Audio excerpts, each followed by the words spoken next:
Hello everyone in the room and online, and welcome to the Impunity Watch's event, Solidarity for Change, Building Grassroots Movements for Justice. My name is Will Murray and I'm the Hague Humanity Hub's Community Manager, and it is my pleasure today to welcome you on behalf of the Hague Humanity Hub and Just Peace Month to this event. For those of you in the room, can I have a showing of hands who's been here to the Humanity Hub before? Okay, so around half of you, I'd say. So for the benefit of, or for a reminder for you and the benefit of everybody else, the Hague Humanity Hub is a community of professionals working towards a more peaceful and just world. We have a mission to build connection and collaboration within the Hague's peace and justice ecosystem and beyond. And we have many events like this taking place over the months of September and October for Just Peace Month. For more information on events happening here at the Humanity Hub or in Just Peace Month, you can visit humanityhub.net or justpeacethehague.com. I do have a little bit of housekeeping here before we get started. So this event is going to have translation in English, Arabic, and Spanish. You should have all found a translation device on your chairs, and the channels are listed around the room on the walls. If you do unplug your headphones for whatever reason from your device, the translation will start coming out of the device directly. So if for whatever reason you do this, please do turn the volume right down before you unplug it. And I've also been asked to say, when you do ask questions, please do stand up so that you can be caught on the camera and that the people at home can also see who is asking the question. After this event and the following proceedings, we are going to be having a drinks and networking session, and we invite you all to stay. But without further ado, I'd like to pass you on to today's moderator, Marley Stapper, who's the Executive Director of Impunity Watch. Thank you very much.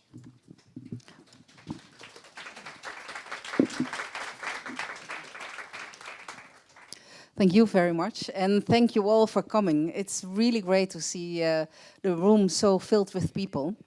I mean, we have autumn upon us, and it's dinner time almost. So the fact that you're all here, I take it that you're all very engaged, that you're a very interested public. So thank you very much for being here. Now, normally when we have an event and I see so many people, I'm always a bit curious what motivates people to come here. So if you don't mind, I'm going to ask a couple of you what motivates you to be here. And I see here someone I would really like to ask that question to. So what motivates you to come to this event? Well, to begin with, I'm a student at ISS, and I'm new in The Hague, and I've got interest in social justice. Yeah. That's an excellent motivation. Thank you. So just out of curiosity, I'll ask you as well. Hello, I'm a part of the Justice and Peace for today, so I'm always interested in this topic. And also I was just have a chance to tell my friends a bit. All right.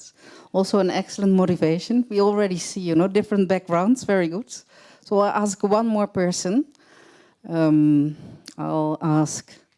No, not me, please. All right. Well. No, I can. You can.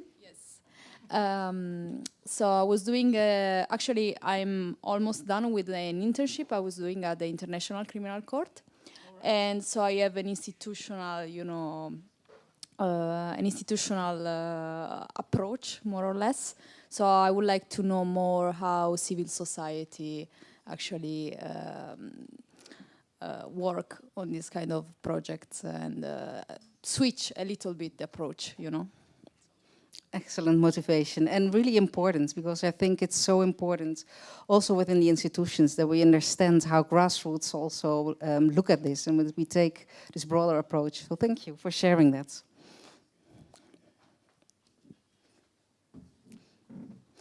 And again, thank you all for being here. As was already explained, this is an event that we are organizing with the Humanity Hub in the framework of the Just Peace Week.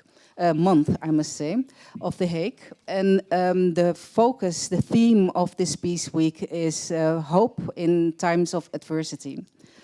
So as Impunity Watch, we thought together with the Humanity Hub, that if anything gives us hope, it's the fight of the grassroots for justice. And as it so happened, we have this week Innovas over in the Netherlands. Innovas is an international network of victims and survivors of serious crimes under international law, serious human rights abuses. So we thought this would be a perfect opportunity for you to meet them and to hear their voices, to hear their stories. And we thought, when we talk about justice and we talk about grassroots perspectives, we have the victims of serious human rights abuses, but there's also the issue of environmental justice. There's different perspectives. There's human rights activism. So we also invited a human rights activist from South Sudan who is currently in the Shelter City program for security reasons. We have our environmental justice here represented, and we thought it was important to have people from different contexts, but also that this is not only a discussion about the South and the problems they're facing, but that we try to understand these problems from a global perspective as well. I mean, what we're hearing from their stories has everything to do with the global North as well. So I just wanted to share one more anecdote, and that is with Innovas this morning, we were at the Ministry of Foreign Affairs, and one of our participants of Innovas, Miguel Itzep, he was actually uttering a warning towards the ministry, and he said that he was really concerned because he sees that global policy, that globally we are not working towards social peace. And I think he's right. If we look at this, if we look at the world, it's not in a good place. We see wars, we see a pandemic, we see environmental problems, we see climate change, and all of this is putting a lot of strain on the world. And rather than promoting solidarity, which you would see from a grassroots perspective, we see that approaches are, pointing fingers to blame others. We see that it's leading to polarization.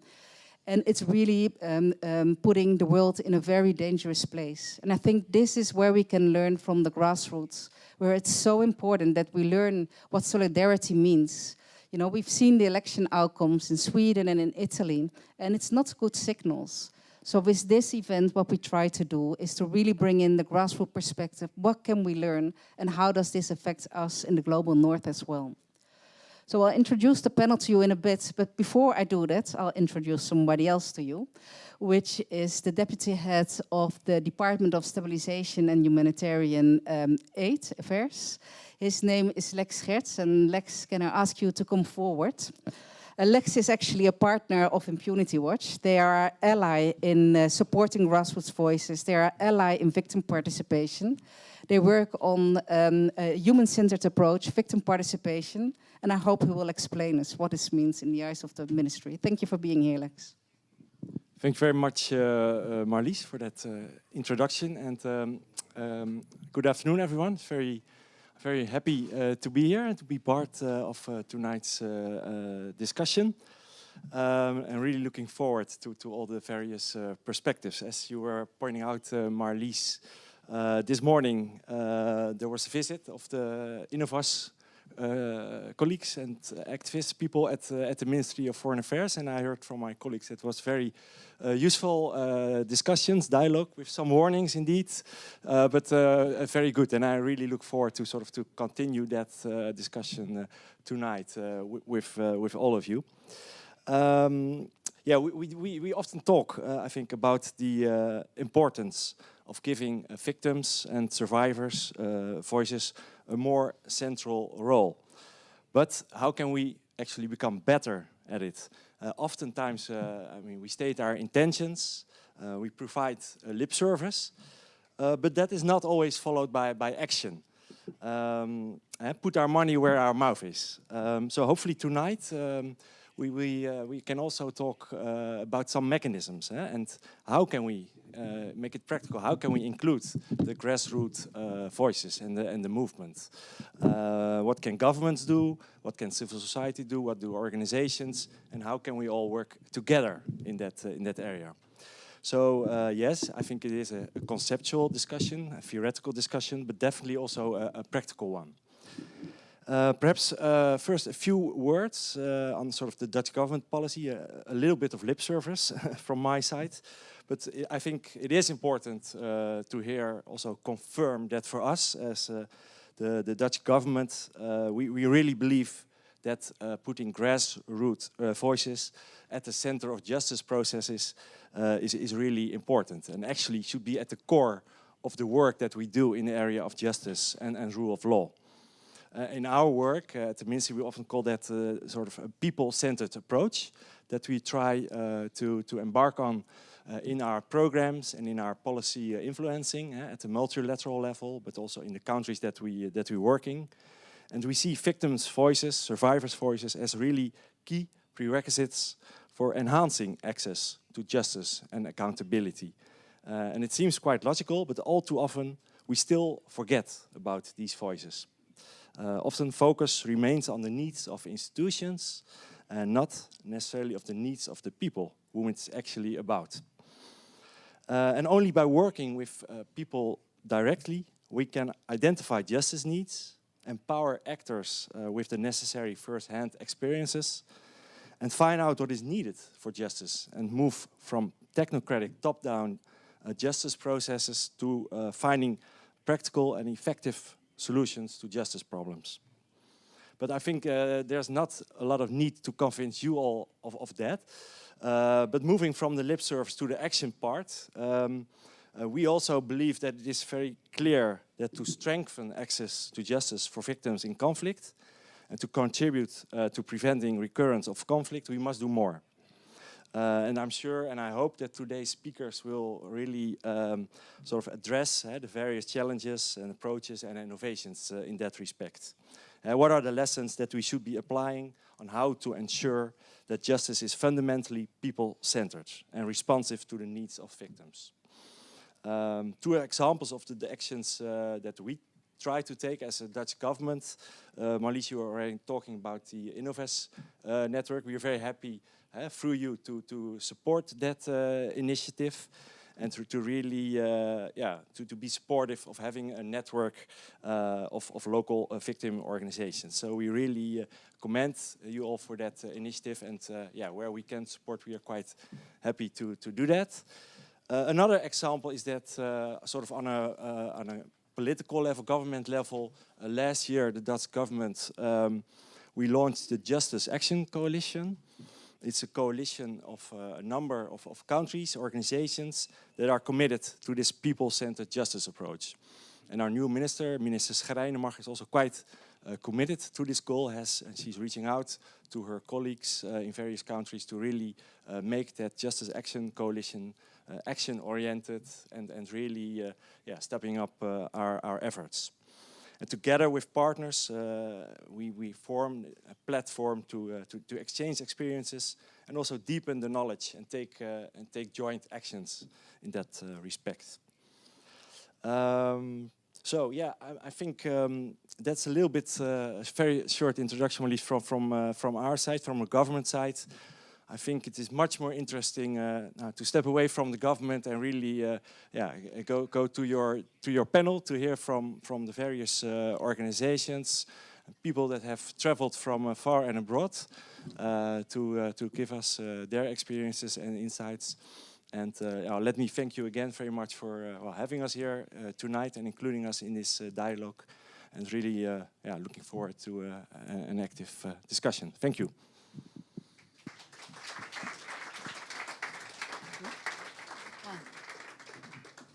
I hear someone saying the sun is in their eyes. And thanks very much, Lex. We need to do it together, right? I mean, this is about debate. This is not it's about talking with victims, with the grassroots, and not about victims in the grassroots. But indeed, you're right. We should now go to the panelists.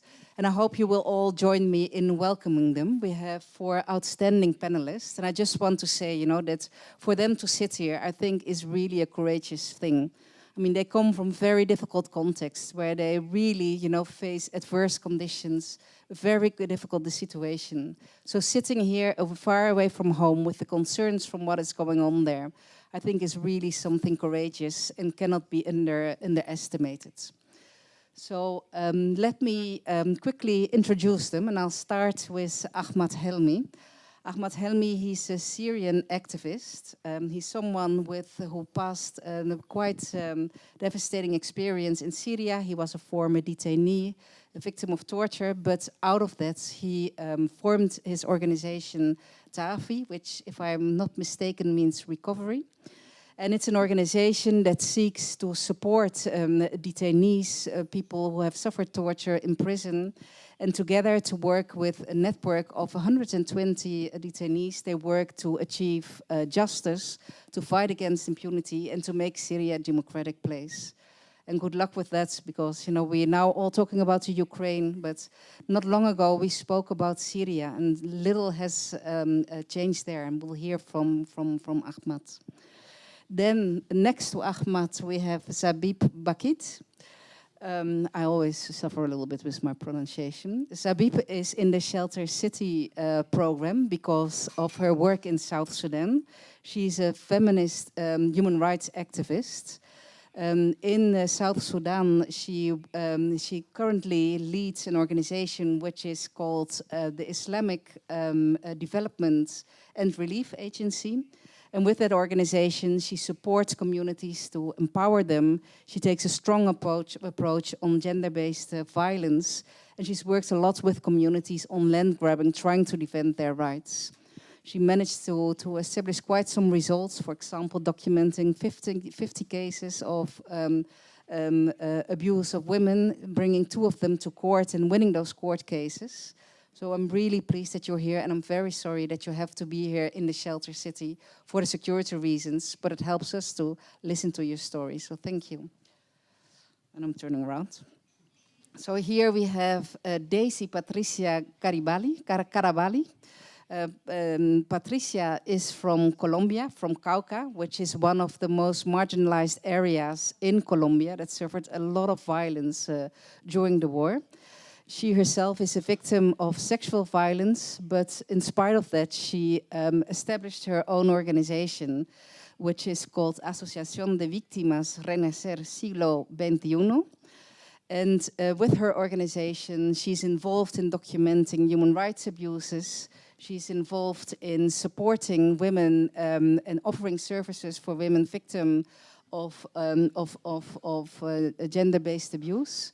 And in her community, she tries to do everything to build peace. And I think it's really exceptional that we have her. So welcome. And then next to Patricia, we have Tamara Moore. Some of you might know Tamara already. She is with the organization Both Ends, which is an organization based in the Netherlands. It's an organization that focuses on environmental justice. I just learned that Tamara already works with Both Ends for more than 30 years. So afterwards, with the drink, we'll toast to her jubileum. And I'm very happy to have you here, because the reason why she's here is both because of the importance of environmental justice, but also because I think it's so fundamental that we make the connection between the South and the North, and that we're not sitting here to just see, oh, this is a problem from the South, but that we try to make the connections and that we try to see what do these problems in the South mean for us. In Both Ends, she's now leading on a program for women on environmental justice and leadership. Right, do I say that well? No, it's Women Leading Climate Action. So she will speak a little bit from that experience as well. And in her work, she works a lot with grassroots movements in the South and a lot in Latin America. And so I think it's important that we hear from her experience. So with that, I propose that we start with our discussion. I just wanted to say that we want this to be very informal. So we'll have a conversation in which we address a couple of questions. And we would very much like to invite you all to participate in this discussion as well. So here we are among friends, I hope. And it's really important that we hear from all of you. So what we have thought with the panelists is we'll speak a little bit about the different contexts that we have around the table. So we have South Sudan, Syria, Colombia. But we thought before we speak about the very difficult realities on the ground, it's good that perhaps we first define with ourselves what does justice mean in this different context. We already heard about Miguel Itzep, who talked about the social peace as a concept. And I think, before we define ourselves what peace means, it's important, and justice means, it's important that we hear from the victims. So I wanted to start with Patricia, because as you all know, this year there were elections in Colombia. For the first time in history, a leftist president was elected, Petro. And what was even more hopeful is that his vice president is a woman that she actually knows very well and worked with, who comes from Cauca, who's an Afro-Colombian woman, who's a single mother, who worked herself up from a very marginalized area and is now the vice president. And when she had her campaign, she talks a lot about vivir Sabroso. It was like a slogan, but it's much more than that. It's a philosophy of living. And I would like to ask you, Patricia, what does vivir Sabroso mean? And is this what you would say that in your area in Cauca, people would consider to be justice? Bueno, buena tarde a todos. Good afternoon, everybody. I would like to thank you for being here, for listening to us, to leave everything behind, to be here with us today. As you know, I'm Patricia Karibali, and Marlies introduced me, and vivir sabroso is to live well, is not to be afraid, is to live in peace. And that peace is not possible if we are alone. So that's why for us it's important to be here and to ask you to hold our hands. Because if we can dream about it, we will build it among all of us. And I want to live well, vivir sabroso, because at this very moment I'm still a victim of threats, persecution, and a lot of people are being murdered in my country. Fortunately, we have a new president, but still there are people from the right who are doing very bad things, and a lot of armed people, and the peace agreement wasn't implemented, and people are being massacred. Women are suffering a lot, minors are suffering a lot, so I want to live well again, like we did in the past. I used to live with my grandma. She was 101 years old, and she could go and milk the cows and deal with her coffee plantations and to cook, and my grandma died, unfortunately, 3 months ago in July, and since then we weren't able to live well again. So I hope we can live well again. So I ask you not to leave us alone. Please hold our hands. Thank you.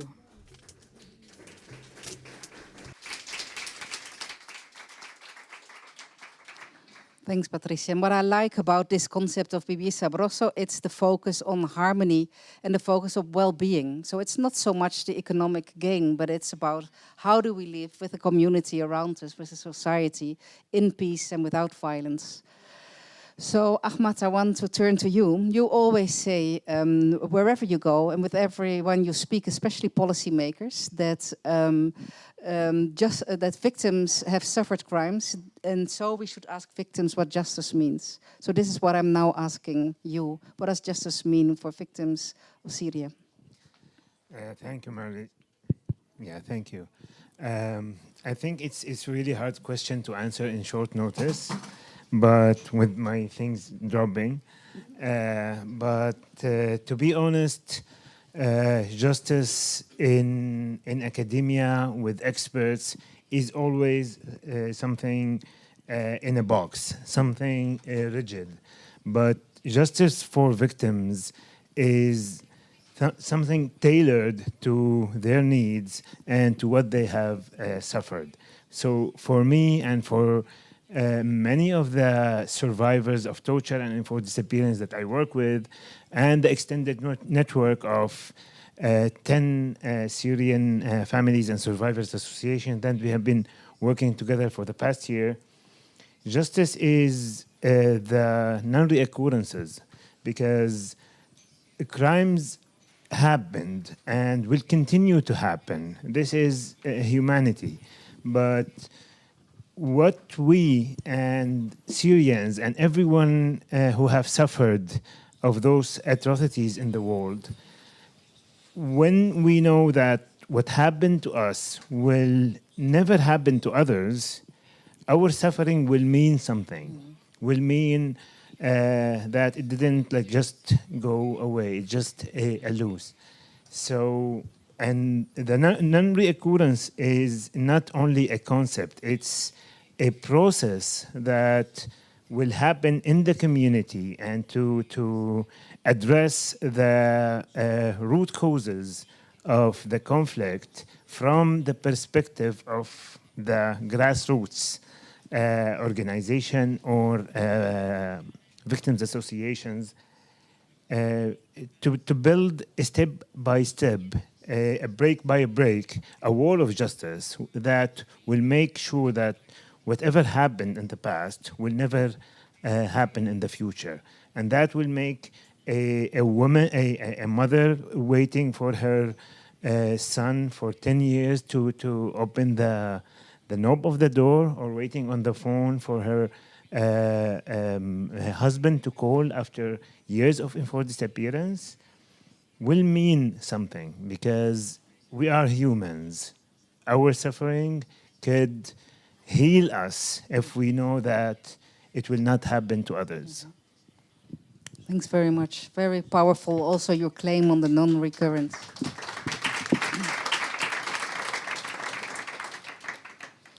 So Zabib, can I turn to you and what it means in the South Sudan context, and if this resonates with you?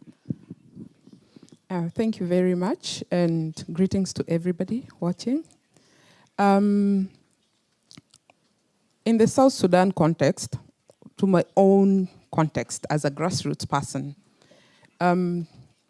justice is a whole circle of struggle, especially to us that have come a long way with conflicts.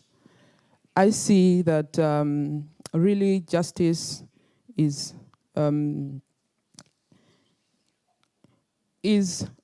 bringing that hope to the grassroots.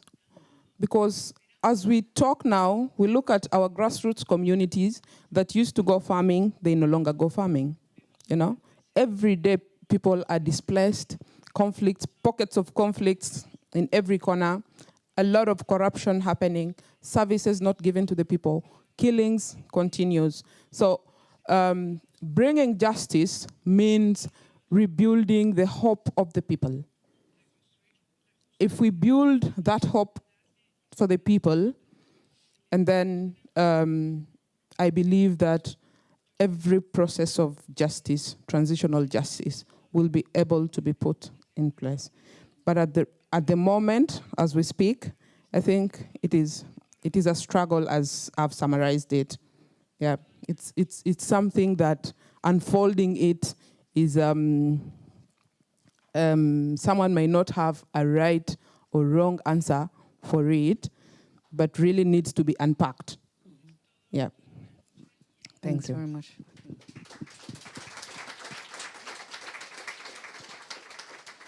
And rebuilding hope is what we aspire for, right? So I think it's really important that we have that clear. This is what we're working towards. And then we'll look at what happens in the reality. Thanks for sharing that. Tamara, can I ask you, being here in the Netherlands but working with the Global South, having heard this, how do you look at this, at the concept of justice? Well, first of all, I like to say that vivir Sabroso, for me, sounds like living well. And if you would translate that in Dutch, it wouldn't sound the same way. So that's what I was thinking about. For me, justice would mean that we acknowledge that each person in the world has the same value. Why would it, and it doesn't work that way, because there are people who are more powerful than others who decide over the lives of, or losing access to natural resources. Why is that? I mean, why is a local person, why do we call them local? I'm local in Amsterdam. Why is a local less valuable than a CEO of an investment company or a logging company? Or so for me, justice is that we acknowledge that each person has value and needs to have access to what they need in the world. And that's not accessible access, but it's access to be able to survive and to live well. Vivir Sabroso. And for me, I never understood why there's such a difference. Why do we feel as northern, global northern organizations, governments, investors, that we have the right to take something from someone in another country without really asking for our own benefit. So that for me would be justice if we would understand and if we would look at it like if I go to another country, I need to have permission of people to go there and to take their resources and see that we divide it equally. Can never be equally, but at least more equal than we do now. So that for me would be, I'm not very good at concepts, but that would be my response to justice. I think you're very good at concepts. Thanks for that. And what you're saying is so important because it means that vivir Sabroso means we are all responsible. And the way we often live means that we're undermining the possibility for other countries to live that way. So I think that's an important thing we can take from this first round. I think now it's time that we look more in depth of what is happening in a different context. And perhaps what we could do is that we go one by one that you explain me a little bit what your work is like, what the obstacles are that you confronted in the work towards that justice that we've just discussed. I know it's a big question, but I ask you to perhaps take out a couple of elements so that we get a picture of what it means to be an activist in your particular context. Okay, even harder question. So basically, in Syria, the conflict is 12 years old. I will not explain what the conflict is, but it's basically a government who is committing crime against the people, and the people of Syria is asking for freedom, for democracy, and for justice. And one of the main issues in Syria and the main problems and the main barriers to impunity is enforced disappearance and torture. And those two practices are a very widespread, systematic practices in Syria. We are talking about, since 2011, more than 100,000 enforceably disappeared person, and those are only a shy estimates. And we are talking about a severe amount of torture that will, like, it makes what happened before the World War II, like a video is like replaying again under your eyes. So it's something undescribable. Plus, we still have the perpetrators in power. We don't have international political will to end the conflict. And there is a say my wife used to say in the kitchen when she wants to kick me out, that if you have more than one hand in one meal, it will be ruined. In Syria, we have tens of hands, so it is already ruined. Yeah, and the issue that myself and the organization I work with, we are focusing on is to stop torture and enforce disappearance, because there is tens of issues, but we need to focus on one thing, because if we don't break the problem into small problems, small nodes that we can solve, we'll never be able to advance. And please tell me if I'm taking too much time. Yeah, so that is the context of what we are working on. The main challenges actually is the impunity, the lack of political will. Perpetrators are still in power, and the culture of impunity.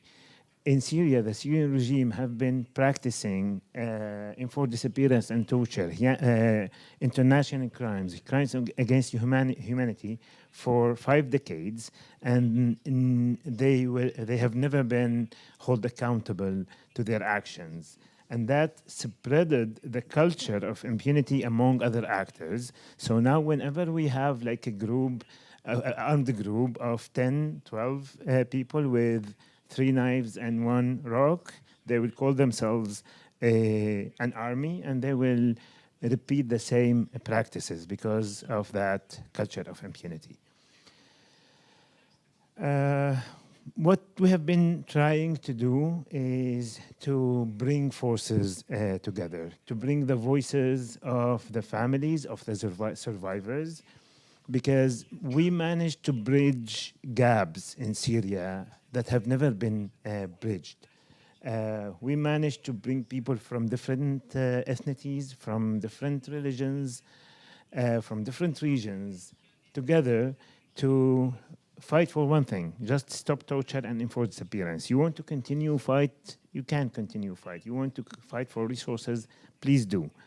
Just stop the enforced disappearance and torture.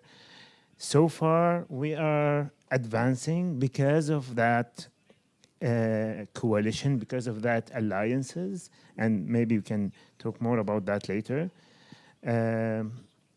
But it's still it's still challenge. It's still a long road to go through. But we have the motive. All of us have suffered from atrocities, and I always call it. It's just like the power bank you have. The more you see, the more angry you are, and this angriness is good. This angriness, you can keep it in your pocket, and it keeps you running. It keeps you fighting. Despite all the disappointments, it keeps you going until you reach your goal. So angriness is good. Get angry, but don't be angry, not violence.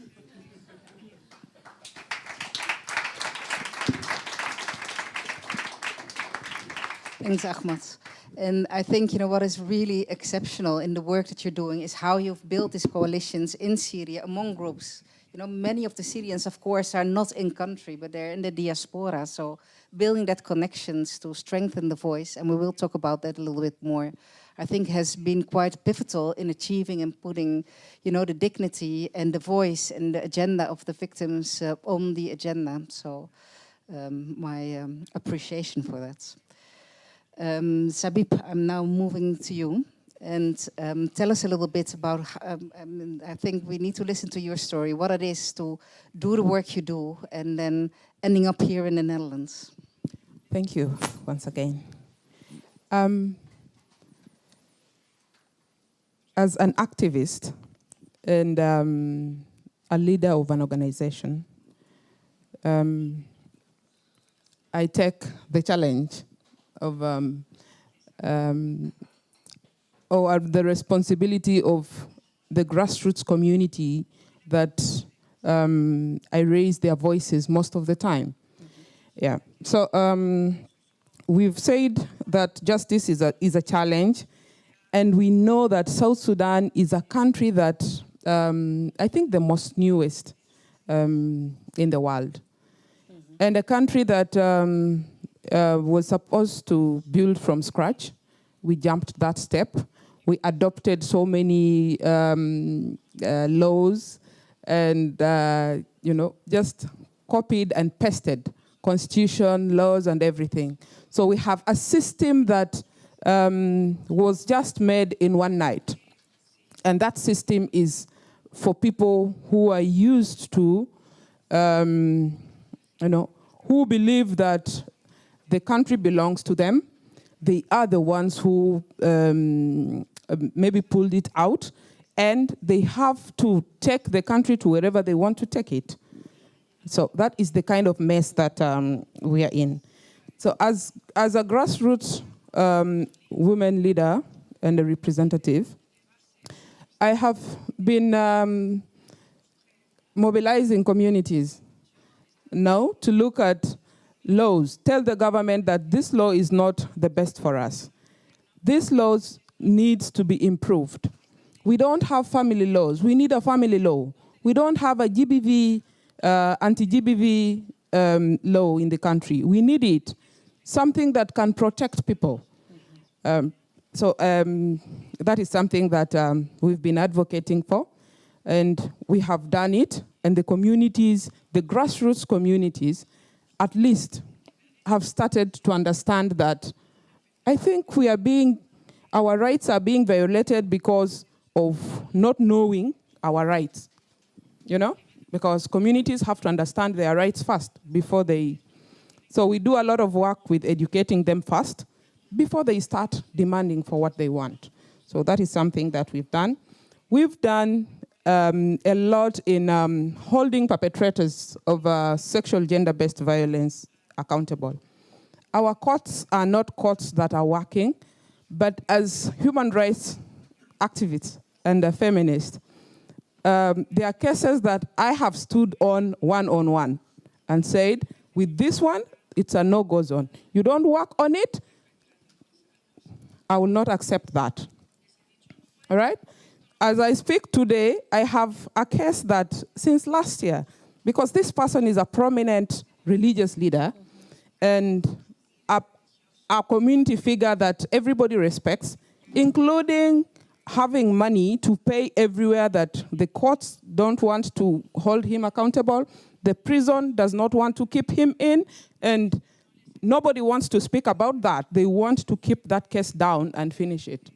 But it's a person that once sexually abused a minor, impregnated the minor, aborted the pregnancy, and married off the same young girl to somebody. So those are all crimes that happen in South Sudan. And it's one person committing all these crimes.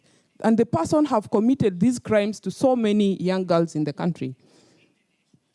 So when we are dealing with GBV or gender-based violence and women empowerment and helping survivors of rape, these are some of the issues that we go through.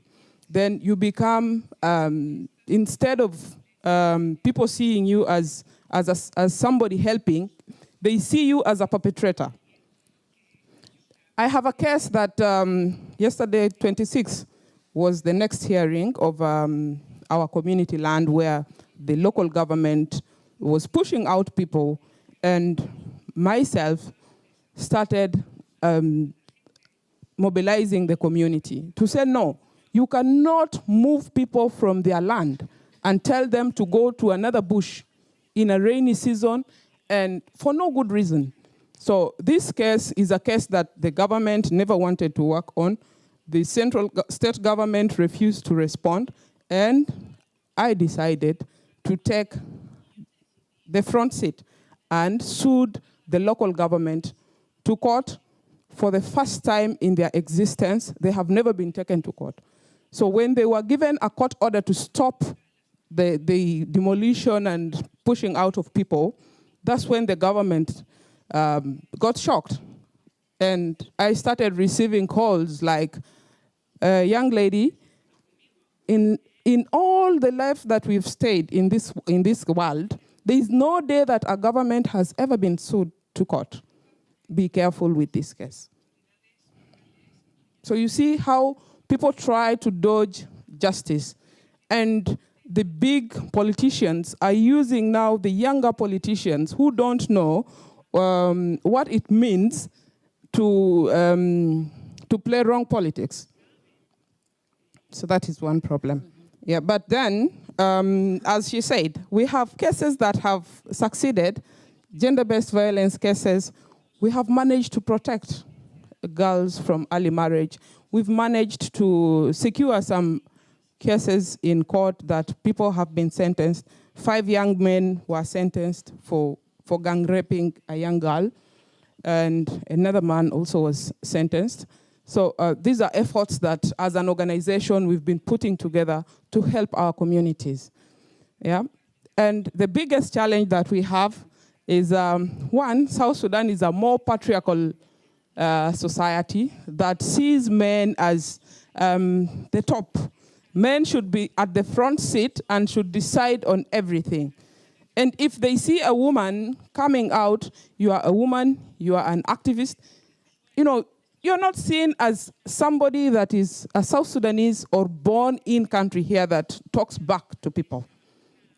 Yeah, so that's one big challenge. The other challenge is that the grassroots communities are being missed out. Their voices are normally not included when decisions are being made. So it is really something that we all inside here need to look at and agree on how best we can have the voices of the grassroots. How do we create linkages? How do we build the bridges? How do we put these voices at the top? Yep, thank you. Thanks.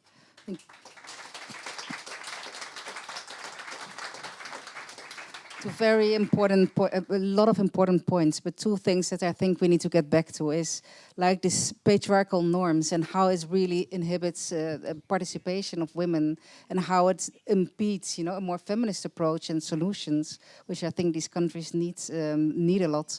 And the participation, how do we get the grassroots voices included there, but also here and in the international levels? I'm moving to Patricia, who I already said is from Cauca. And when I was speaking with Patricia, she said, there was a peace accord. But if I think one country proves that a peace accord doesn't mean you have peace, it is Colombia, and it's especially Cauca, where violence is worse than ever. So in this context, Patricia, can you explain a little bit more about the work you're doing, but also, what are the key challenges that you would like to share here that we need to know about? Ok, gracias. Bueno, como lo decía, Colombia. Well, as I was saying, Colombia, which is my country, it is the country of the butterflies. I am a butterfly because I transform myself constantly. I transform myself so that I'm not affected by the war. I'm a butterfly and I can fly. I am flying. I'm here in Holland and I'm fleeing the war. Just as Habib is, as long as you're abroad, you're away, you are safe. And we talked to colleagues about that. Now I don't have to worry about being followed. I can breathe here, but in Colombia, I mean, we've had 50 years of war. We had FARC there, but in the place I come from, Cauca, is a very calm area. My mother was at home, took care of the children, and my father worked in the mines. It's a mining town, a mining area. There was nothing, and so we lived the good life. We lived the good life just on the shores of the river Cauca. We did the traditional work. We wore the traditional clothes. We played hide and seek. And we have all these legends and these tales that our parents would tell us. And that would be a reason not to go out at night, because we would listen to those stories. But when President Santos spoke about hope, about peace, about signing the agreement with the FARC, we were delighted. I've been working for victims and women for 18 years, and I'm a victim myself. So I've had to sort of gather my thoughts. I cried for a while, and I came back, and I thought, oh, God, we've got to do something. As Habib was saying, if you just sit back and do nothing, the situation will just become worse. So it's not so much for ourselves, but especially is for the people who come after us. I'm sorry, but I just feel I'm so upset. I mean, the hope of the children who live there, who are in their homes, who want peace, and they're not going to get peace. And we don't want to feel the fear that our daughters will become victims of violence, of sexual violence, that people come back to kill the people in their villages. So when the peace process started, we decided to act as an organization because the state didn't comply with its obligations, with the agreements to re-socialize, etc. So we went to talk to the people. We said, okay, we had to vote in favor of the plebiscite. It was important that we went out to vote. We have to think of living the good life, of the doves. That is a symbol of peace. And And then Santos's government ended and Duque became president. And there was a lot of disinformation to the community. And they said, you know, if they won the referendum, the lesbians were going to take over, the gays, and the guerrilla will take over, and they would send the country into ruin. So these were just stories. And there we were. We would go walking or take the motorcycle to talk to the people and to counterbalance the disinformation. And there's so few local channels. So you only have Caracol and RCN, which are the national broadcasting organizations. And so we lost. We lost in that struggle. And it was hard. It was hard to lose that referendum. The elites were not worried about it, but we were worried about it because we were the ones who were experiencing the war day in, day out. And we simply had to look at how the people from our village were being killed, how women were being raped, mothers who lose their children, hope that their children will come back one day, or one day they can bury their children. They're just waiting, and waiting, and then they die, and then they never get to see their husband, their brother, their child. So then, well, Santos came up with another strategy, and he went out and he did it, and he signed the agreement. We were all so happy, and we celebrated. Unfortunately, since it was a change of government, Duque resisted. He didn't want to go along, and he continued Uribe's work, and he didn't want the peace, and he kicked the peace agreement, and then what we saw is that lots of people who signed the agreement were being killed. In my community called Buenos Aires, in the Cauca province, there was a transition period. There were guerrilla people there, and they were producing coffee, the best coffee. I mean, people from Spain, from the Basque Country were visiting them. There was already a commercial agreement so that these people could export their coffee. Lots of people were working, and lots of people wanted to go back to their communities. They wanted to comply with the terms and conditions of the peace agreement. They wanted to return to the communities, and they wanted to roll up their sleeves and get to work. Well, Duque didn't want that. And what happened is that these groups or other groups rearmed themselves. Paramilitary groups came up, and there was also advocacy on the part of FARC, and they are controlling the territory. And because of all the unemployment and all the issues, we decided to protest. Young people, women went out for demonstrations, but we were saying, no more, no more. We don't want that. And we asked for help, and at the very end, we got help. We got help from an international organization, and because people rose up, we now have a leftist president and a black vice president, a black woman, a woman who has been fighting shoulder to shoulder with the communities. I mean, of course, Pedro's talking about complete peace, but it's not going to be easy. There's so many obstacles. I mean, this has been 200 years of rightist government, and that really complicates our work in our communities.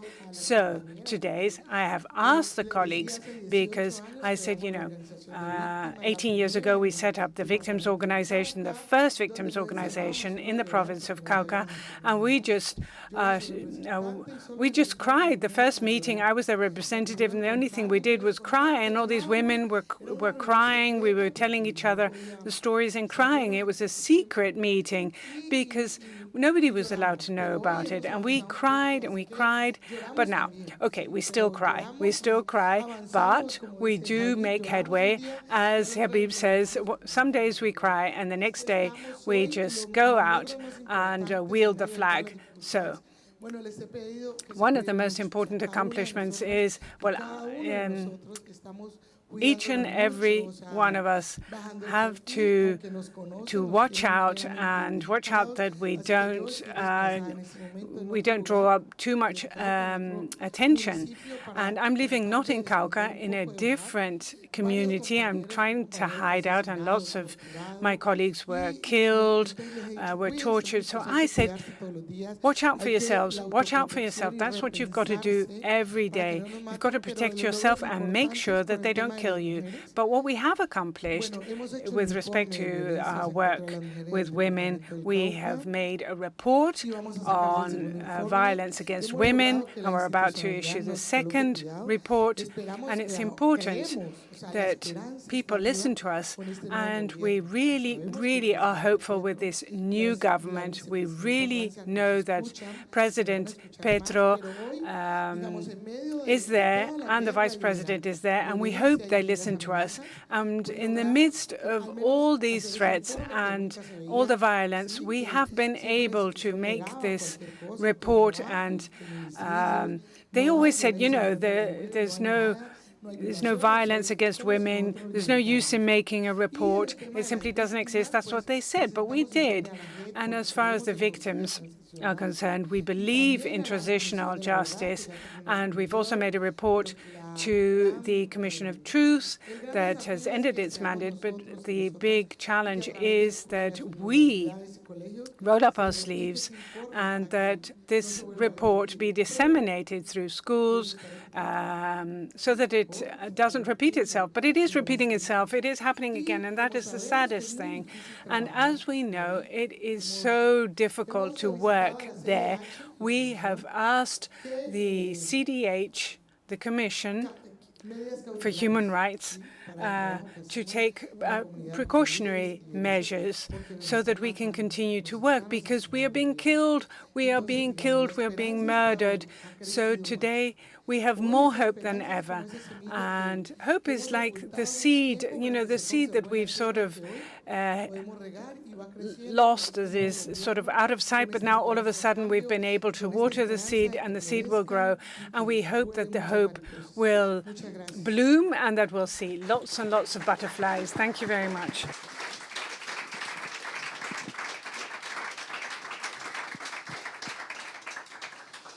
I think it was very powerful, and I would like to make a summary. It's impossible, but what I do think is important to highlight is how important humanity is, right? I mean, these are stories that are so hard and so unimaginable for us, but I think it's the humanity that keeps us flowing. It's the hope for the non-repetition, that this will not happen to the future generations, and that we need to stay human. So we do cry, but we also need to continue.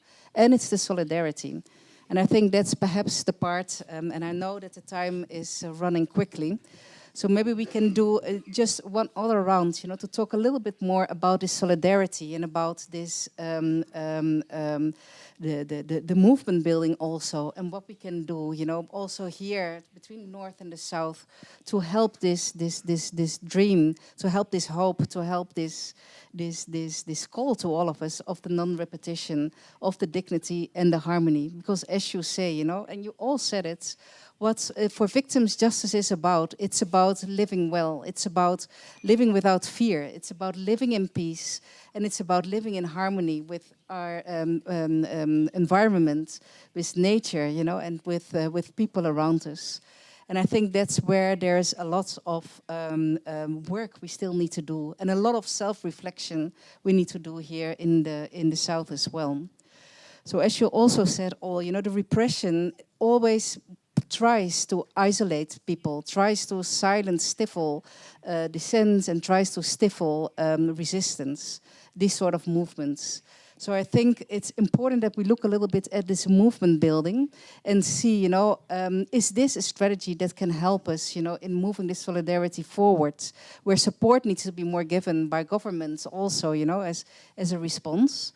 And for that, I would like to start with Tamara. So if we think a little bit about solutions, about what we've heard, about the common obstacles, also from a gender perspective, since you work a lot on gender feminist approaches, what will be your recommendations to all of us here? Yeah, I have to say that after listening to these people, it's not easy to say something sensible, to be honest.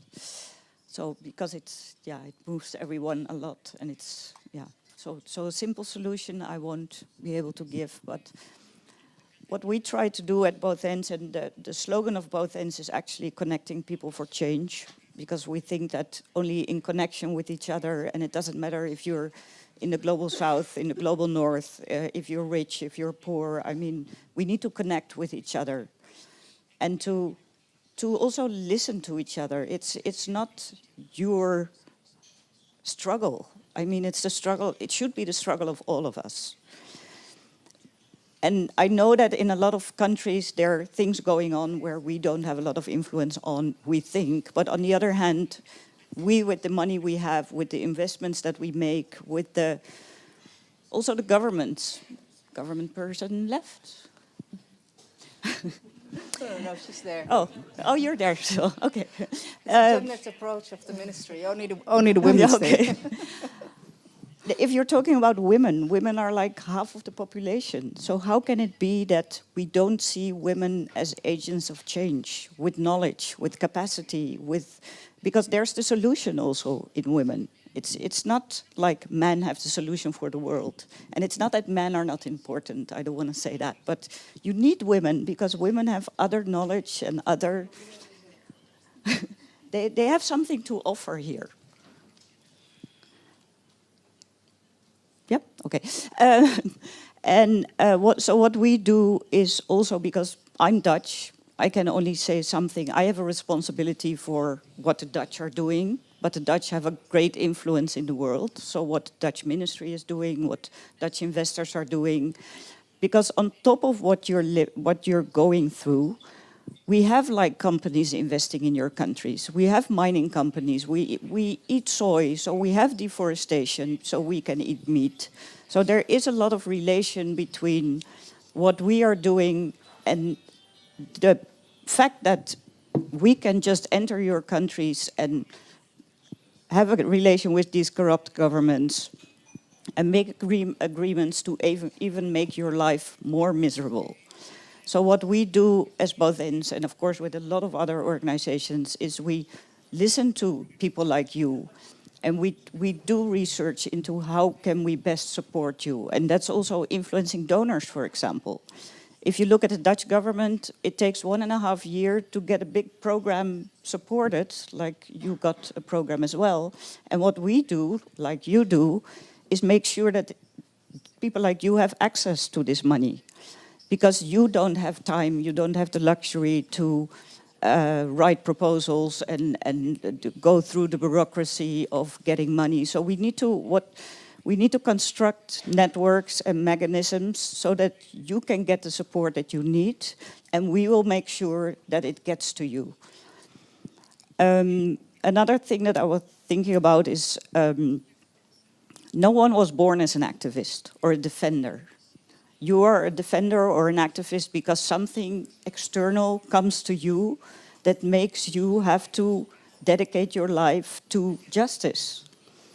And I think we all have a responsibility to prevent that these things happen. And if they happen in these countries, that at least we prevent as where we have a possibility that we make it worse. Because we can't control everything, but we can control our tax money. And we should be able to be very clear on where this money goes and that it's actually supporting. And if we're talking about development, it's not development for us only, but it's development for other countries as well. So one thing we do, for example, with the ministry, is we don't look at development cooperation.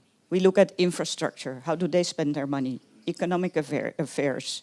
We look at, for example, export credit agencies, trade agreements. There's so much that keeps this all going. And that's where we have to look, and we have a role to play there. And that's not for you, then to see what's the best way we can support people like you based on what you need. And we also did a study into like structural violence against women. And not so much looking in what's the problem, because we all know, but what are the proposals women have? What kind of support do they need?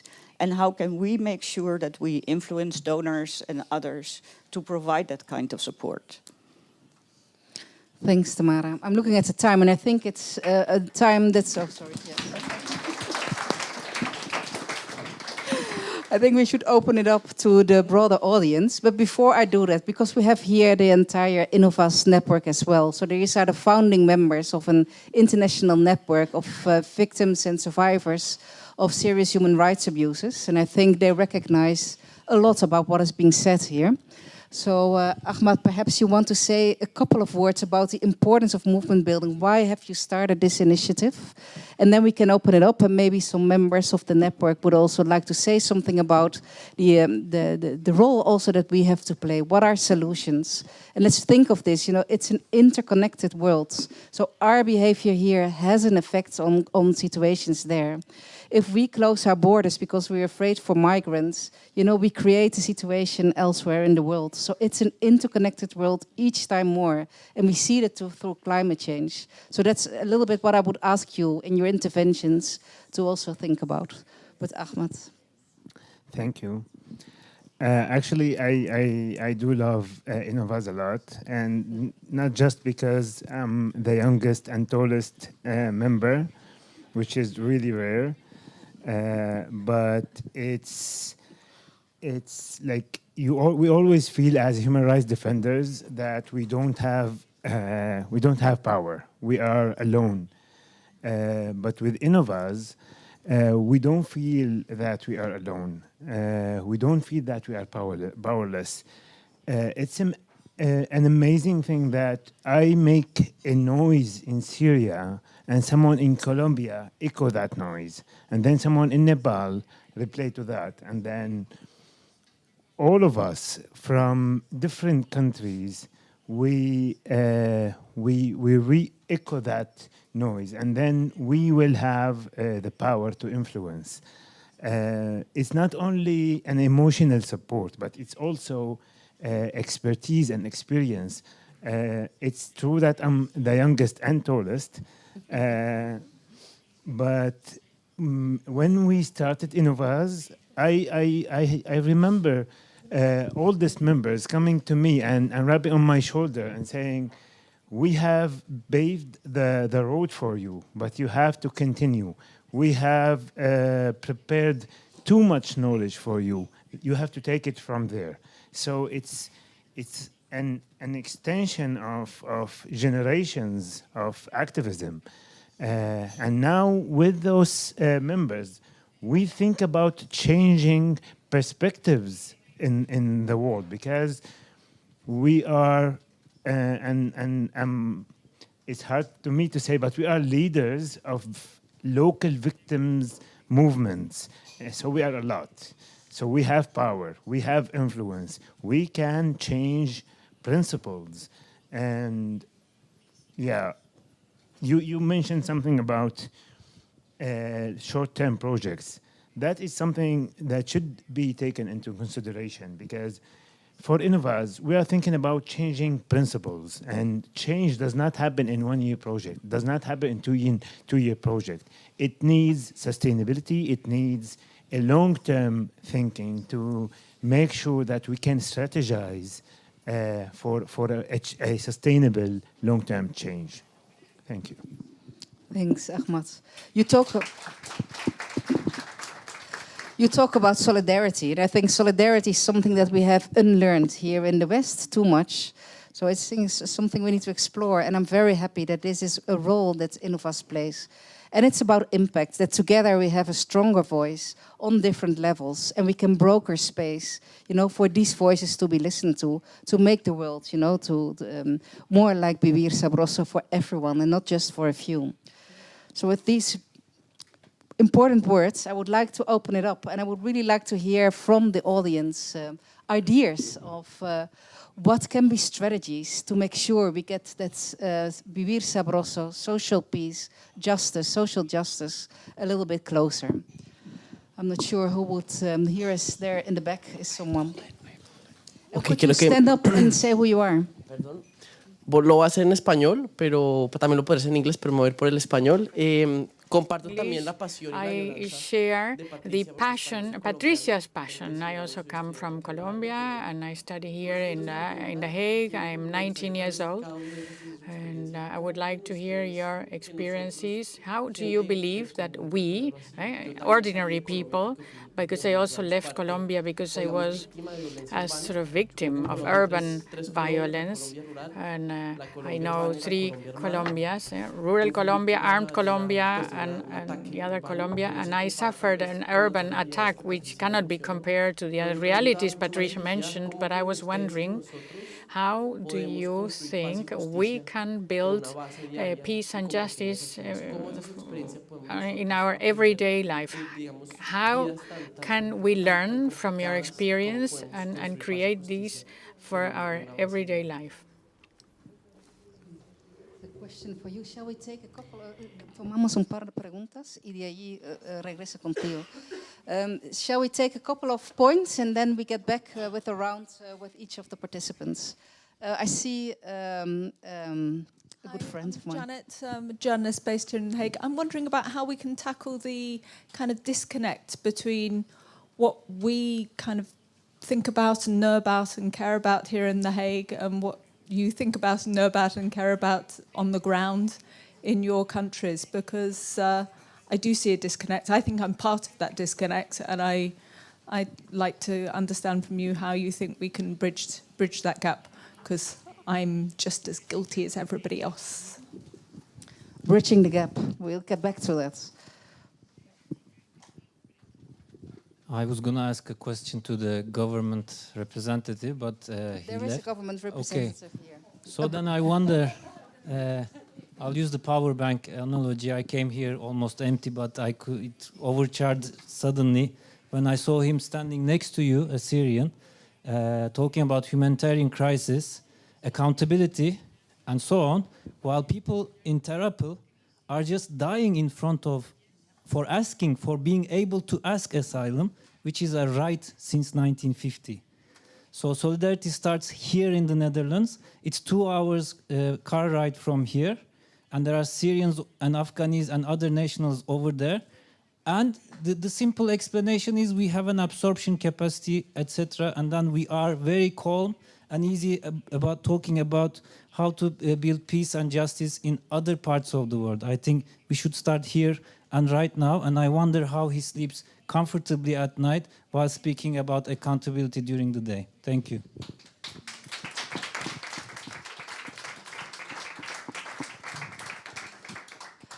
Other hands? Maybe someone from Innovas? Don't be shy. ¿Tú quieres? Okay, muy bien. So we go to a round of, it's a dialogue, right? It's not questions and answers. We are now in dialogue. But I think it's important that we all have a response. So maybe we start with Patricia. Bueno, gracias. Thank you. Muy grato. It's such a pleasure to be here and meet a Colombian. You mentioned violence, and of course that leaves a mark. It damages people. It doesn't matter whether it's urban or otherwise, but it's good that you're here, that you're studying here. But as somebody else was saying, many of us are still there because we don't have a way to get out. It's very complicated to ask for asylum, not only here, but also in Spain and in other countries where they don't let us in. So that's our destiny. We have to stay in Colombia and to fight in Colombia and die in Colombia. That's sad, but it is like that. And I think the question was addressed to all of us. And it was like, how do we think that this can change? That was the question. Well, this will change when all of us go in the same direction, like a clock, when we all move in the same direction. Because In Colombia, there are multinationals, like you said, there are Dutch companies exploiting gold. And because of that, many of us are being threatened and killed. Because of cannabis, people die every day. So it's not an isolated problem. We don't have to turn our backs to that. And there is a responsibility, like you said, and there is a responsibility behind the policies which are being designed here, and the negative impact is over there. So we have to think of those different policies, programs, and what parliaments design, and this is behind the back of the people, and they couldn't care less, and because we're not sincere, or maybe because it's financially interesting. So that's probably the problem, that the economy and the finances are more important than life itself. And when all of us move in the same direction, and when we all recognize what the effects of this are,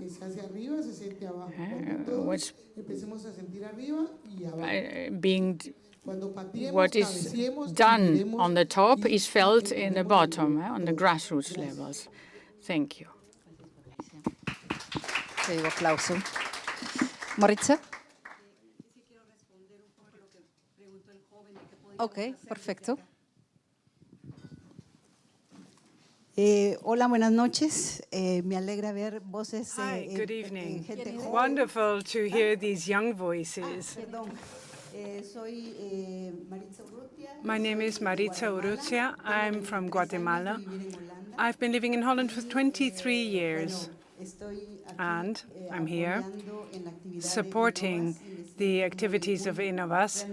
And I'm so grateful that we've been given this opportunity to answer the question raised by the young Colombian. What can we do from here? Because we have been so lucky to come to a place where we are far away from the violence that we lived in, that we grew up in. I was a victim 30 years ago of a kidnapping by the military in my country.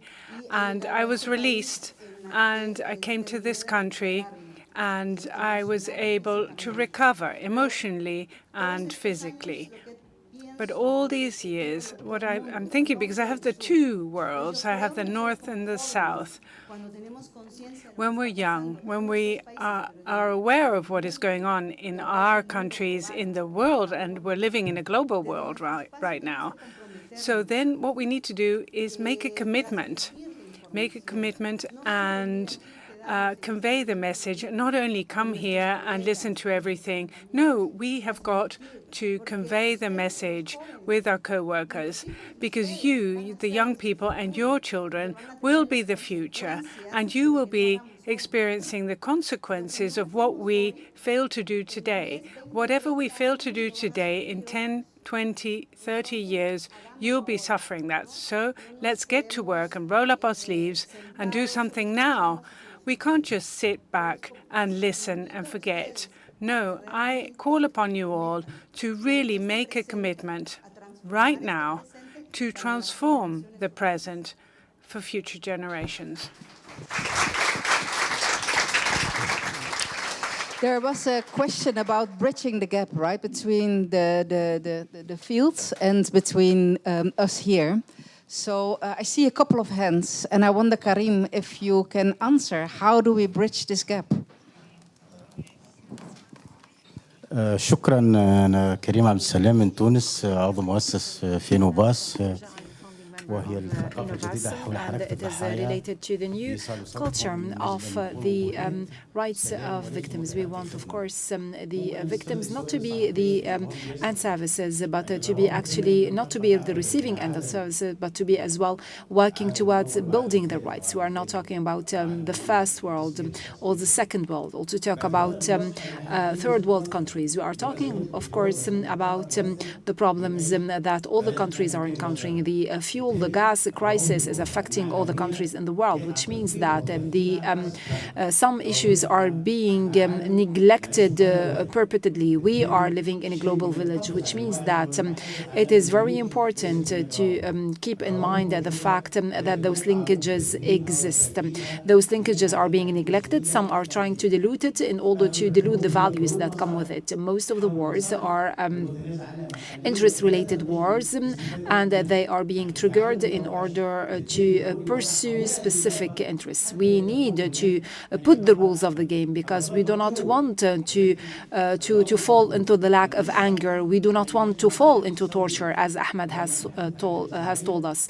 When we talk about social justice, it's very important that we keep in mind that genocides, that crimes are being committed, and this is the responsibility of each and every one of us. It's not only related to the economic interests.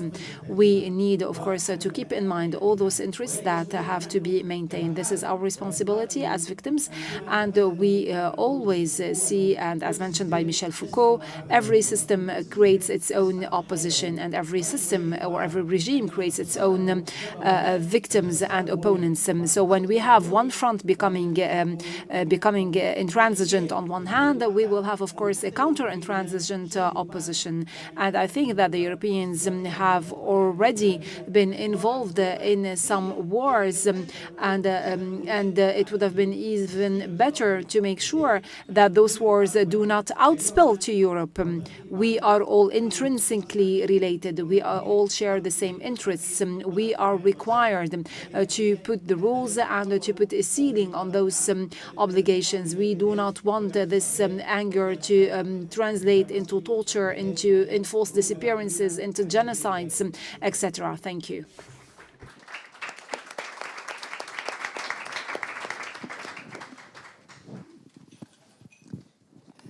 فاطمة البويه من المغرب.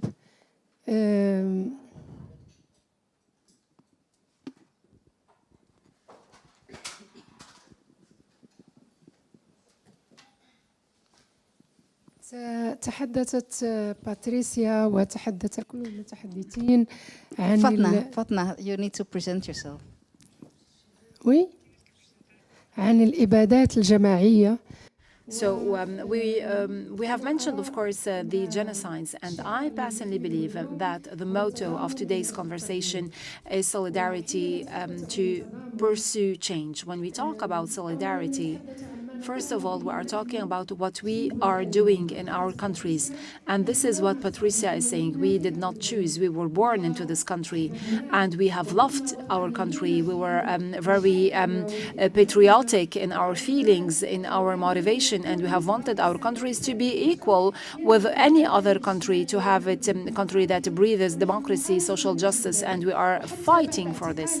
Even after our arrest, even after we survived from, of course, terrible fates and destiny, we remain in our countries, and we remain intrinsic to our justice. We remain, of course, faithful to our call, and it is our responsibility to actually lead the way by walking. We are required to actually be leaders, to actually draw the path, to fight and to show solidarity, because this is our motto. And we are talking about this solidarity from all aspects. And unmasking, of course, the violence against the victims in Morocco was actually possible with the committees against torture, against oppression in Europe, in France. These were the ones that have unmasked the truth in Morocco. And what we are doing today is historic, and it still carries its dimensions. The media is equally important, especially when it is capable of conveying the right messages. Financial solidarity is very important as well. And if we are here gathered today, it is thanks to Innovas that was born thanks to the values of its bearers, of its founding members, but thanks as well to the financial support that was provided to it by Impunity Watch and by the human rights organizations who are active in this field. Another very important issue that all the speakers have focused on, and that is today present in our meeting, and And I was always saying, I will be forgiving anything that has happened to me if I can guarantee that my daughter will not live through the same misery that I had to go through. Thank you very much. Miguel Itzep.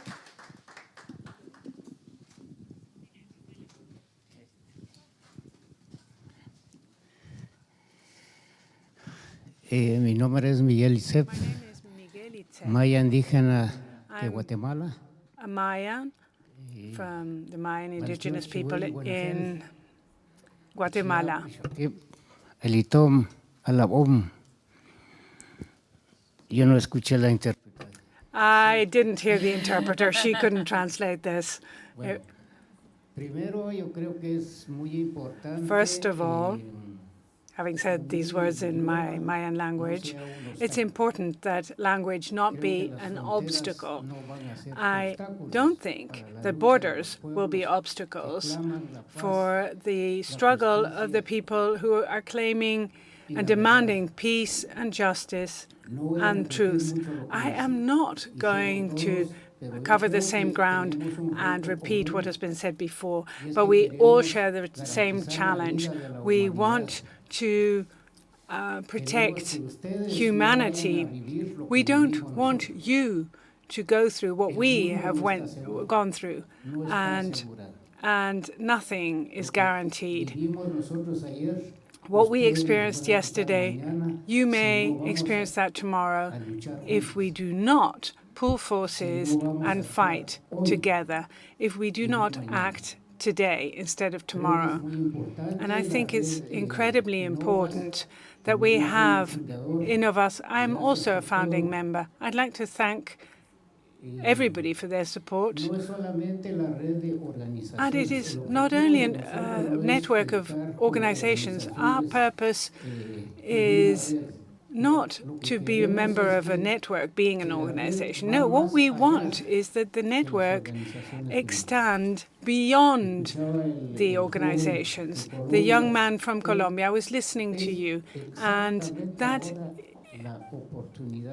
today you have the opportunity to connect with a colleague over here and create a network of solidarity. And that, I believe, is of the utmost importance. This morning, I was saying that one of the main goals that we have as Innovas is to achieve international solidarity. The North, the South, the East, and the West. That is our purpose, our goal, because unfortunately the systems have divided us, and fragmented us, and we think that, what goes on in the North has no bearings on the South. But that is the system. Those are the systems. And I also said that, unfortunately, in this world, the systems are not working in favor of the peace, not working for justice. No, the systems are trying to exterminate humanity. That is the main point here. I'm a survivor of crimes committed in 1977, and I continue to fight. As Ahmad says, I think I'm the eldest. I'm not the tallest in any case, but here I am. And we will stop fighting at the end of our lives. For young people, for you, if we want a commitment is not a forum, a panel, it's not an interview. No, commitment implies building human relationships, building networks, and that will allow us as who said that? I can't remember who said that, but the oppression that the people are suffering, that other people should then call out, should condemn it, should clamor for justice, ask their governments to act. In Guatemala, the people from Guatemala and the indigenous people are being excluded. We're suffering from genocide and crimes against humanity, but here we are. There's a picture there. These are women who were raped. These are Achis women, but they are battling for justice. They have made sure that the perpetrators are behind bars. The system doesn't offer any guarantees, but this is what one has to do. And here, this graduate, here, this young woman, she's also Achi. She's accompanying us. And just like you are young people, you're studying law.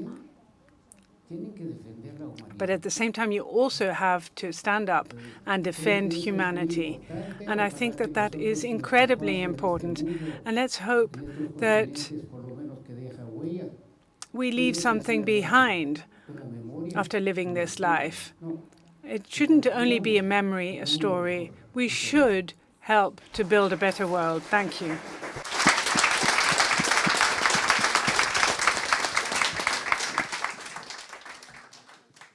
I think we're going to a close. We have one more speaker, and then we'll close it up. Thank you so much for being here.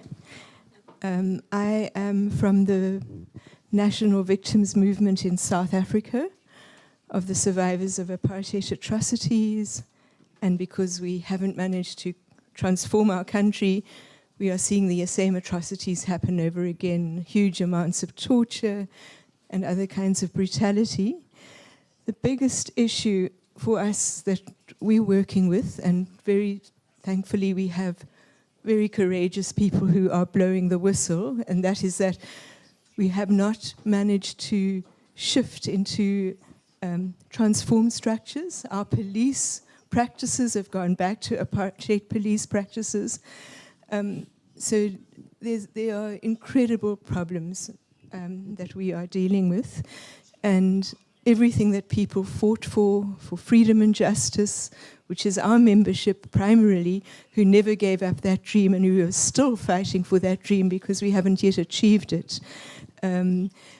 I feel that they are the true healers of our country because they know what the country is that they wanted to create.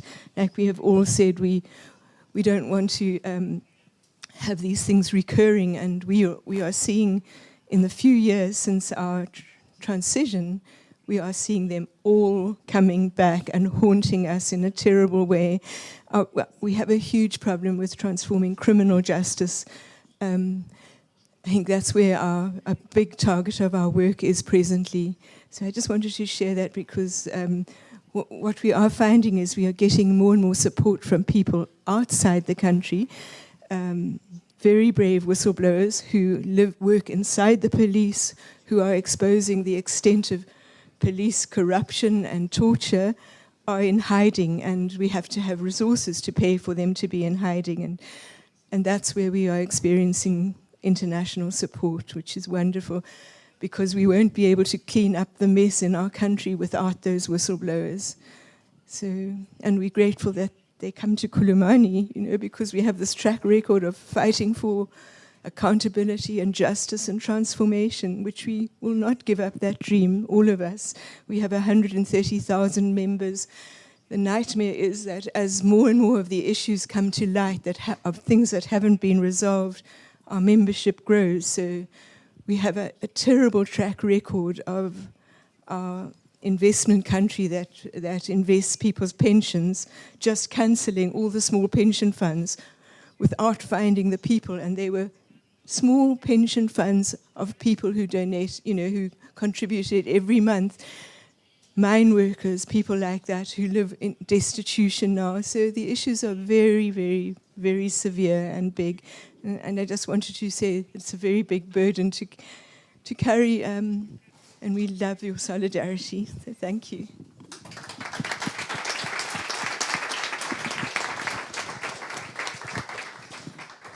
I'm watching the time, and I think we need to close this event. I think we need another peace month to be able to continue, because I think there's so many issues to explore. And I think, if something came across really clearly, it's the importance of solidarity, and that we need to start now. And I think trying to flesh that out a little bit more to respond to the question, how do we bridge the gap? How do we really promote meaningful participation? How do we push our policymakers to be not so indifferent, right? Answering to your question about the migration. I mean, indifference is really our biggest enemy here. And I think that we really need to find ways to motivate and be in solidarity. And it starts with the youth as well, right? I mean, we need to educate our children differently so that we can create new generations who, again, embody the solidarity. Patricia was saying something very beautiful, that she is like a mariposa, like a butterfly. But I think the reason why you are a butterfly is because she is fleeing from violence, from war. And I would like her to be a butterfly. She's a beautiful butterfly, but I would like her to be a butterfly for the good reasons. That she can be a butterfly for peace, and that this is something that we all strive and embody and take in our hearts. I want to thank our panelists. I would like you to give them all a very warm applause.